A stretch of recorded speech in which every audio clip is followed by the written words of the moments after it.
Saat ini, Indonesia, negara besar yang berkarakter agraris, yang berpenduduk 250 juta jiwa ini, memiliki jumlah pengusaha belum sampai 2%. Padahal idealnya, harus memiliki minimal 10% dari total jumlah penduduknya.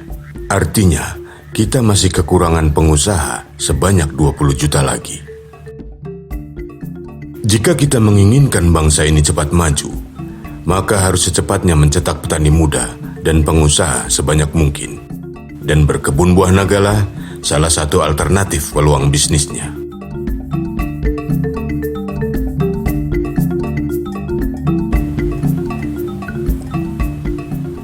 Pangsa pasar buah naga sungguhlah masih sangat menjanjikan. Permintaannya terus meningkat tajam. Walaupun negara kita pengembangan kebun buah naga semakin luas dari waktu ke waktu. Program Kementerian Pertanian untuk swasembada buah naga pada tahun 2014 sesungguhnya sudah diprogramkan dan sudah dilakukan, namun masih impor juga. Setahun 12.600 ton buah naga. Ini bukan karena apa-apa. Ini sesungguhnya patut kita syukuri, karena sesungguhnya inilah parameter bahwa masyarakat sudah sadar, sudah cerdas, bisa membedakan mana buah yang berkhasiat tinggi, mana yang memberi manfaat banyak buat masyarakat. Sehingga buah naga permintaannya terus semakin meningkat. Karena apa? Masyarakat mengerti, sadar buah naga adalah pilihan utama dan pertama. Untuk itu, sekali lagi saya menegaskan, pangsa pasar buah naga masihlah sangat menjanjikan. Buah naga, buah dari jenis kaktus yang berasal dari daerah Meksiko, Amerika Utara, juga berasal dari Amerika Tengah dan Amerika Selatan. Tapi justru lebih dikenal di Asia, terutama di Cina, yang pada zaman dulu hanya dikonsumsi oleh para raja karena kaya khasiatnya untuk kesehatan. Di daerah asalnya, buah ini dinamai pitahaya atau pitaya roja. Sekarang ini buah naga sudah banyak dibudidayakan di wilayah Asia. Taiwan, Vietnam, Filipina, Malaysia, dan Indonesia. Di tahun 1870, oleh seorang Prancis, buah naga dibawa ke daerah Vietnam sebagai tanaman hias. Di Vietnam dikenal dengan Tang Loy. Di Thailand diberi nama Kieu Mang Khon. Di Cina, Phu Long Hua. Di Taiwan, Xian Min Kuo. Di Australia, Rhino Fruit. Dan di Inggris disebut Dragon Fruit. Oleh rakyat Tionghoa, oleh suku Aztec, menjadikan buah naga liar dari hutan sebagai menu hidangan yang umum. Oleh rakyat Tionghoa kuno dan Vietnam, buah naga dikenal sebagai buah pembawa berkah. Mereka memiliki tradisi meletakkan buah naga di antara patung naga di meja altar. Dari kebiasaan inilah, maka buah naga di kalangan orang Vietnam dikenal sebagai Tang Loy. Sekarang ini, buah naga sudah banyak dibudidayakan di wilayah Asia, Taiwan, Vietnam, Filipina, Malaysia, dan Indonesia. Buah naga masuk ke Indonesia sekitar tahun 2000 dari Thailand, lalu dibudidayakan dan menjadi populer sebagai komoditas unggulan karena permintaannya sangat meningkat. Tidak hanya di pasar lokal, tapi sangat prospektif untuk menembus pasar luar negeri. Beberapa tahun lalu, buah naga terbatas ditemukan hanya di toko swalayan atau supermarket besar, dan hanya untuk dikonsumsi oleh kalangan menengah ke atas. Tapi kini, buah naga sudah banyak tersedia di pedagang-pedagang kecil dan di pasar-pasar tradisional. Ini artinya, buah naga dengan berbagai ragam dan jenisnya sudah banyak dikonsumsi oleh kalangan masyarakat menengah ke bawah. Saat ini, masyarakat Indonesia masih mengkonsumsi buah rata-rata 35,5 kg per kapita per tahun. Sedangkan standar ideal menurut FAO, Badan Pangan di bawah naungan PBB, adalah 75 kg per kapita per tahun. Satu hal lagi, real perspektif pangsa pasar buah naga di masa mendatang. Orang Jepang per orang mengkonsumsi beras hanya 30 kg per tahun.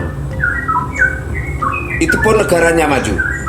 Orang Indonesia ini 144 kg beras per orang per tahun. Beras sangat baik, tapi jika cukup, beras juga akan tidak baik jika berlebihan, karena bisa menjadi sumber penyakit kegemukan maupun diabetes mellitus. Untuk itu, pada kesempatan yang baik ini, saya mengajak segenap masyarakat Indonesia, ayo mengawali mengkonsumsi beras untuk dikurangi lagi. Kita konversikan, kita rubah sumber-sumber makanan yang lain, sumber protein maupun dari buah-buahan dan lain sebagainya. Di antara adalah buah naga. Jika nanti pada suatu saat buah naga sudah menjadi buah masyarakat total, tidak hanya kaum menengah atas saja, niscaya kebutuhan buah naga akan meningkat tajam, dan buah naga tidak perlu mahal lagi, dan masyarakat mendapatkan khasiat dari buah naga, sehat dan cerdas. Inilah pangsa pasar.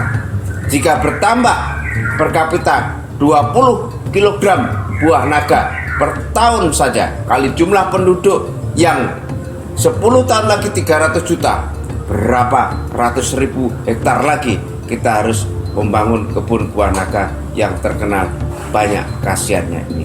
Inilah real perspektif pangsa pasar buah naga ke depan.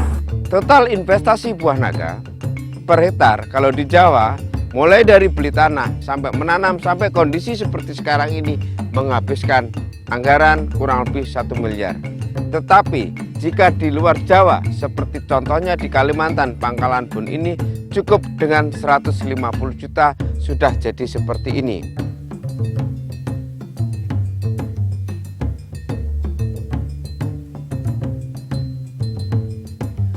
Jika kebun buah naga sudah seperti ini, umur 2,5 tahun, maka per hektar menghasilkan 25 ton per tahun. Jika harga 7.000 per kilogram di kebun petani, maka menghasilkan 175 juta rupiah. Tetapi jika harganya 10.000, akan menghasilkan 250 juta per hektar per tahun.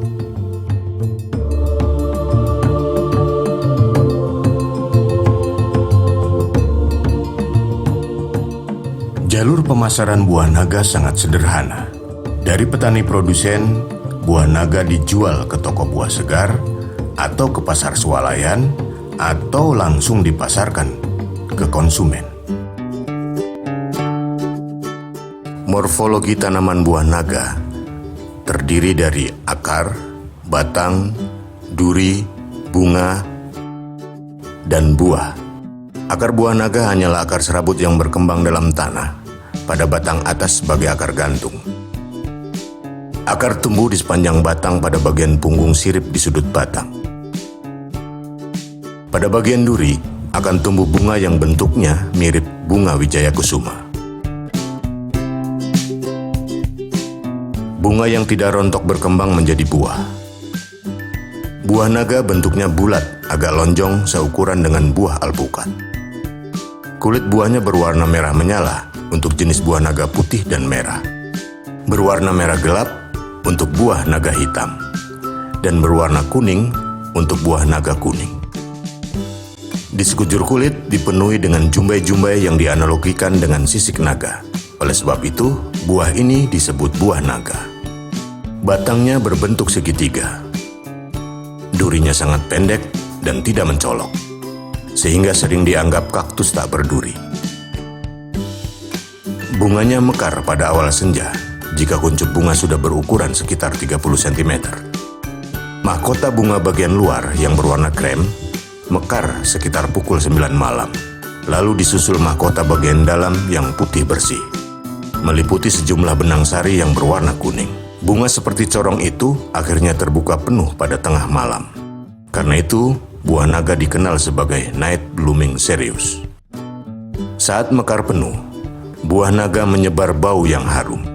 Aroma ini untuk memikat kelelawar agar menyerbuki bunga buah naga. Buah naga termasuk tanaman tropis yang mudah beradaptasi pada berbagai lingkungan tumbuh dan perubahan cuaca. Curah hujan yang ideal untuk pertumbuhan sekitar 720 mm per tahun. Tapi, buah naga tidak tahan genangan air. Hujan yang terlalu deras dan berkepanjangan akan menyebabkan kerusakan. Akar akan membusuk cepat dan akhirnya merambat sampai ke pangkal batang. Intensitas sinar matahari yang dibutuhkan sekitar 70-80%. Maka sebaiknya buah naga ditanam di lahan yang terbuka, sehingga sirkulasi udaranya baik. Buah naga akan lebih baik jika ditanam di dataran rendah antara 0-350 meter di atas permukaan laut, dengan suhu udara antara 26-36 derajat Celcius. Agar tanaman tumbuh baik dan dapat memberi hasil maksimal, maka media tumbuhnya harus subur, gembur, dan mengandung bahan organik tinggi dengan kandungan kalsium yang harus tinggi. Tidak boleh mengandung garam, bersifat porous, dan menyediakan hara. Mengkonsumsi buah naga harus dibelah hingga daging buahnya terlihat ketika akan dikonsumsi. Tekstur buahnya sering disamakan dengan buah kiwi karena bijinya yang hitam dan renyah. Daging buahnya terasa agak manis ketika dimakan dan memiliki kandungan kalori yang rendah. Selain dimakan langsung, buah naga juga dapat diolah menjadi berbagai bentuk makanan dan minuman seperti sup, salad, keripik, agar-agar, jus buah, dan sebagainya. Prosedur menanam atau teknis budidaya buah naga menurut teknologi WS atau Wayan Suparno. Pertama, kita mesti siasati bahwa buah naga kelompok tanaman kaktus. Tanaman kaktus akarnya akar serabut. Jadi di titik tanam hanya maksimum 75 cm. Itu harus kita pelajari. Rata hara kita pertimbangkan. Makanya perlu sedikit pasir. Jika tanahnya sudah berpasir, tidak perlu lagi pakai pasir. Bertitik tanam, berikan bio ekstrim granul 5 kg per pohon. Itu nanti akan cepat tumbuh. Ketika sudah melampaui tiangnya, tonggaknya 30 cm, potong. Supaya apa? Keluarlah tunas dan sulur yang sebanyak mungkin. Dampaknya bunganya akan lebat. Tentu buahnya akan lebat. Setelah buahnya lebat, panenan kita beretar bisa minimal 25 ton per tahun. Kedua, jika ingin tumbuhnya pesat, semprot rutin 3 tutup hormak campur 15 tutup bio ekstrim cair, masukkan ke tangki semprot 14 liter, semprotkan di sulur buah naga secara rutin per 2 minggu sekali, paling lambat sebulan sekali. Jika kena penyakit, tuangkan 20 tutup bomak pestisida hayati, semprot mandi pada daerah-daerah yang terserang penyakit. Contohnya sanitasinya kurang bagus. Terakhir, jika buahnya mulai sebesar genggam kita ini, semprot khusus dengan hormak dan bioestrim supaya jumbo, supaya semua grade A. 3 tutup hormak ditambah 15 tutup bioestrim cair, semprot pada buahnya. Wah, besar-besar. Disinilah momentum kita mainkan. Pengadaan bibit buah naga melalui 2 cara. 1. Perbanyakan generatif, bibit didapat melalui biji. 2. Perbanyakan vegetatif, perbanyakan menggunakan stek. Hal penting perlu saya sampaikan kepada para pemirsa. Ketika kita melihat tanaman buah naga, kita juga perlu perhatikan rekomendasi dari pemerintah. Apapun tanamannya, bukan hanya tanaman buah naga. Pertama, waktu pemupukan. Pemupukan yang benar adalah pemupukan yang berimbang. Pupuk anorganik, pupuk organik, pupuk hayati atau multimikroba, pestisida hayati atau biokontrol, diantaranya Bacillus, Pseudomonas, dan Trichoderma. Itulah biokontrol terhadap mikroba patogen yang ada di lapangan. Selanjutnya, berikan multihormon agar karena auksin akarnya bisa banyak, karena sitokinin terjadi proses sitokinesis poliploidi sehingga vegetatifnya cepat besar, dan gibrelin pun demikian. Akhirnya buah semprot dengan hormonal supaya menjadi grade A namun organik. Jumbo semuanya dan petani menikmati menjadi pelaku agribisnis buah naga. Itu yang perlu jadi perhatian. Berikut ini multimanfaat buah naga. Sumber antioksidan, mencegah radikal bebas, mengurangi tekanan darah tinggi dan kadar kolesterol. Vitamin C, meningkatkan sistem kekebalan tubuh. Vitamin B2, pembentukan sel darah merah. Vitamin B1, meningkatkan metabolisme energi. Kalsium dan fosfor, memperkuat tulang. Saya sungguh bersyukur menjadi praktisi pertanian. Karenanya lah kami kehidupannya jauh lebih baik ketimbang dulu. Untuk itu saya menghimbau segenap anak muda, khususnya sarjana pertanian. Mari kita rame-rame menjadi petani dan pengusaha di bidang pertanian. Pemerintah Republik Indonesia melalui Kementerian Pertanian menargetkan pada tahun 2014 sudah bisa membudidayakan buah naga dalam skala besar, sehingga buah naga bisa dipanen tidak harus dalam musimnya, bisa kapan saja. Nikmat sekali jadi petani buah naga itu. Saya di sekitar rumah juga menanam buah naga. Setidaknya untuk kepentingan rumah tangga saya tidak harus membeli. Tetangga ikut menikmati buah naga. Enak sekali menanam buah naga di sekitar rumah. Dan penting untuk kita ketahui, kita menekan biaya untuk beli buah-buahan. Ayo kita gerakan menanam buah-buahan di sekitar rumah kita. Kalau buah naga jelas, clear, enak. Mari kita menjadi petani yang cerdas. Nama saya Mulyono Mahmur. Saya seorang aktivis dan pejuang di dalam penyuluhan pertanian di Indonesia. Inti dari penyuluhan pertanian adalah merupakan pendidikan formal bagi petani dan keluarganya dengan bertujuan mencerdaskan kehidupan para petani nelayan sehingga mereka mampu menolong dirinya sendiri dan dapat mewujudkan petani yang tangguh menjadi entrepreneur yang sejati. Itulah inti dari hakikat daripada membangun masyarakat petani Indonesia sebagai pelaku utama dan pelaku usaha di bidang penyuluhan pertanian. Bagaimana anak muda bisa mencintai daripada pertanian. Oleh karena itu, beberapa programnya menyiapkan lahan-lahan anak muda petani untuk berkiprah di lahan-lahan baru yang disiapkan oleh institusinya daripada Pak Wayang ini.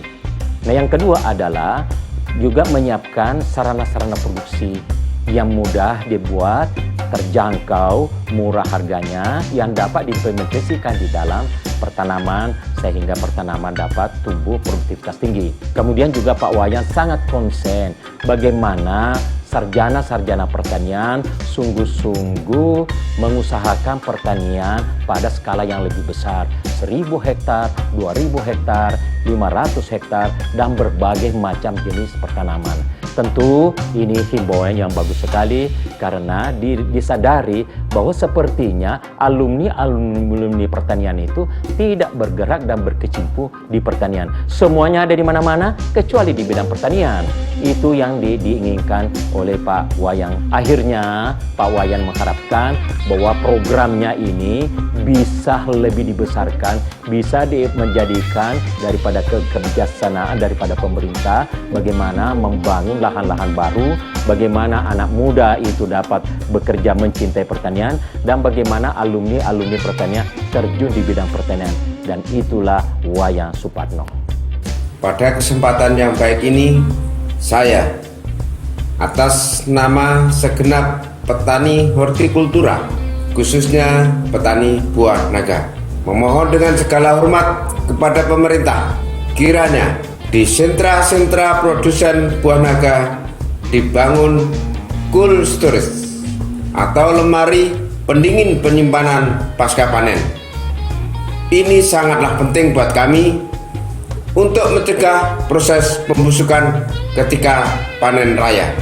Kedua, kiranya pemerintah senantiasa memperhatikan saudara-saudara kami sesama petani yang, mohon maaf, hari ini nasibnya kurang beruntung karena memiliki lahan hanya di bawah setengah hektar dan jumlahnya ada 14 juta kepala keluarga. Mereka membutuhkan perhatian. Mereka juga ingin berbuat untuk bangsa dan negaranya, tapi dibatasi oleh kepemilikan lahan pertaniannya. Untuk itu, saya Wayan Supatno selaku pengusaha pertanian menawarkan diri untuk bermitra untuk mencetak perkebunan buah-buahan, khususnya buah naga. Jika perkebunan buah naga atau perkebunan jeruk atau buah apa saja, DP-nya dibantu oleh pemerintah, sisanya dibayar oleh perbankan melalui kredit dan diangsur dari hasil panennya kelak. Jika ini terwujud, ada 14 juta kepala keluarga petani yang memiliki lahan sempit akan memiliki masa depan yang jauh lebih baik. Kedua, kita tidak perlu impor buah lagi. Ketiga, generasi hari ini dan ke depan, masyarakat kita akan sehat dan cerdas karena cukup asupan gizi dan vitamin karena buah-buah produksi kita. Keempat, lahan tidur yang jumlahnya masih jutaan hektar terberdayakan secara optimal oleh anak bangsa. Dan terakhir, negara yang besar berkarakter agraris ini hendaknya jaya karena para petaninya bukanlah sebuah mimpi belaka, tapi justru menjadi sebuah keniscayaan. Peluang usaha budidaya buah naga terbuka sangat lebar.